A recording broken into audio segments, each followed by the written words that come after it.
একটা সময় ভারতীয় ক্রিকেটের অবস্থা ছিল আজকের বাংলাদেশের চেয়েও দুর্বল। আজ ভারত অন্যদের ধরাছোঁয়ার বাইরে। কোনো জাদু বলে এই পরিবর্তন আসেনি। কিছু ব্যক্তি ও কিছু ঘটনা ভারতীয় ক্রিকেটকে শূন্য থেকে শিখরে নিয়ে গেছে। প্রথম ঘটনা হলো 1983 সালের বিশ্বকাপ। এই বিশ্বকাপে কপিল দেবের ভারতকে কেউ সিরিয়াসলি নেয়নি। সে দলটি যখন চ্যাম্পিয়ন হয় তখন সবাই নড়ে চড়ে বসে। এই বিশ্বকাপ জয়ের আগে ক্রিকেট ছিল ভারতের ধনী বা বড় শহর কেন্দ্রিক খেলা, মানে মুম্বাই ও দিল্লির মতো শহরে ক্রিকেটের চল ছিল। কিন্তু 1983 পর ছোট ছোট গ্রামগঞ্জেও ক্রিকেটের জোয়ার ছড়িয়ে পড়ে। 1983 জয় দেখে সচিন টেন্ডুলকার ও রাহুল দ্রাবিড়ের মতো কিশোররা ক্রিকেটার হওয়ার স্বপ্ন দেখতে শুরু করেছিল। সেই সচিন রাহুলের খেলা দেখে আজকের রোহিত কোহলিরা সুপারস্টার হয়েছে। 90 দশকের শুরুতে ভারতীয় ক্রিকেট বোর্ডের কাছে তেমন অর্থ ছিল না। 1992 সাল পর্যন্ত বিসিসিআই উল্টো ভারত সরকারকে টাকা দিত খেলা দেখানোর জন্য, কারণ এতে ক্রিকেট জনপ্রিয় হবে। বাংলাদেশে যেমন বিটিভি, ভারতের তখন ছিল দূরদর্শন। বিসিসিআই কর্মকর্তা জগমোহন ডালমিয়া ভাবলেন খেলা দেখানোর জন্য দূরদর্শনের কাছ থেকে ক্রিকেট বোর্ড উল্টো টাকা নেব, কিন্তু দূরদর্শন রাজি হয়নি। 1993 সালে ভারত ও দক্ষিণ আফ্রিকার মধ্যে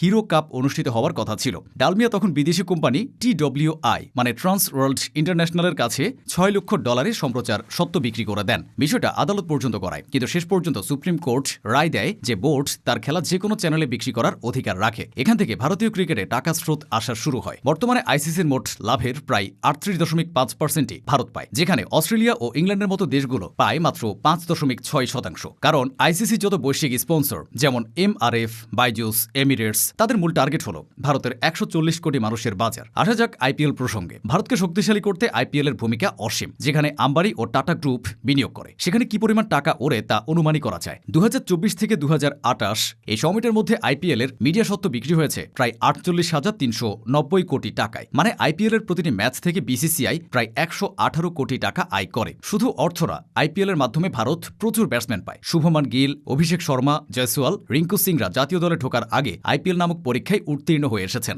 বৈভব সূর্যবংশীও আইপিএল এ নিজেকে প্রমাণ করে ফেলেছেন। এখন শুধু জাতীয় দলে আসার অপেক্ষা। আইপিএল এর কারণে তরুণরা বিশ্বের সেরা বোলার ও ব্যাটসম্যানদের সাথে একই ড্রেসিং রুমে থাকার সুযোগ পায়। ফলে আন্তর্জাতিক ম্যাচে নামার সময় তাদের মনে আর কোনো ভয় থাকে না। ভারতীয় ক্রিকেটকে বদলে দেওয়ার পেছনে সৌরভ গাঙ্গুলির অবদানটা অনেক সময় এড়িয়ে যাওয়া হয়। অথচ প্লেয়ার হিসেবে তো বটেই, ক্যাপ্টেন হিসেবে গাঙ্গুলি টিম ইন্ডিয়ার হালচাল বদলে দিয়েছিলেন। সচিন টেন্ডুলকার যদি ঈশ্বর হন, তবে সৌরভ গাঙ্গুলি ছিলেন সেই সেনাপতি যিনি ভারতীয় ক্রিকেটের ডিএনএ বদলে দিয়েছেন। গাঙ্গুলির আমলে ভারত ইংল্যান্ড ও অস্ট্রেলিয়ার মতো পরাশক্তির বিপক্ষে তাদেরই মাটিতে চোখে চোখ রেখে খেলতে শিখেছে। সৌরভের আমলে টিম ইন্ডিয়ায় স্লেজিং কালচার জনপ্রিয় হয়। 2002 সালে লর্ডসের ব্যালকনিতে সৌরভের জার্সি ওড়ানো ছিল ব্রিটিশদের তাদের মাটিতেই দম্ভ চূর্ণ করার এক প্রতীকী প্রতিবাদ। এটি স্রেফ একটি উদযাপন ছিল না, এটি ছিল পরবর্তী প্রজন্মের অনুপ্রেরণা। বিরাট কোহলি একবার বলেছিলেন, ভারতীয় ক্রিকেটে সৌরভ গাঙ্গুলির মাধ্যমে আগ্রাসনের সূচনা হয়েছে। পাকিস্তান যেমন কালচারে বারবার ক্ষতিগ্রস্ত হয়েছে, ভারতের কপালেও তেমনটা হতো যদি গাঙ্গুলি না থাকতেন। 2000 সালে আজহারউদ্দিন আমলের ইস্যুতে টালমাটাল ভারতের দায়িত্ব এসেছিল গাঙ্গুলির কাঁধে। তিনি তার সততা, দৃঢ় চরিত্র ও ক্লিন ইমেজ দিয়ে ড্রেসিং রুমের পরিবেশ সুস্থ রেখেছিলেন। এভাবে বিভিন্ন ব্যক্তি ও ঘটনার কারণে